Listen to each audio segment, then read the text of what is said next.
it's like a Dr. Jekyll, Mr. Hyde syndrome that works. I have such vivid recollections of that, both with regard to Khrushchev, but also with regard to Brezhnev. We would have, for example, a very, very tough argument with Brezhnev, and then we go up to dinner, as we did at Adasha afterwards, and he would be raising his glass and toasting the grandchildren, etc., etc., etc.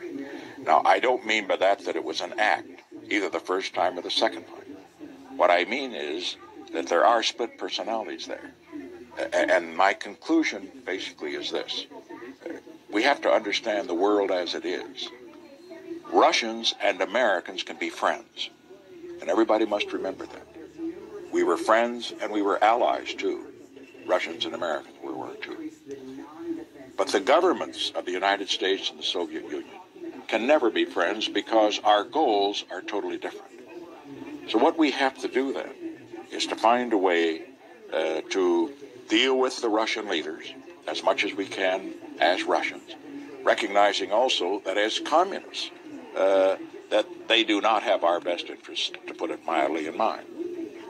I think, too, that another recollection that I have of Brezhnev that is interesting is the way that he was so physical in his conduct. He was a man who was always grabby you in his conversation. When I was riding along after being in the Crimea to the airport in the car, he'd put his hand over on my leg and this and that. I felt that I was in the Oval Office with Lyndon Johnson. Because Johnson also, I just think it's a shame that those two never got together. It would really have been a bear wrestle.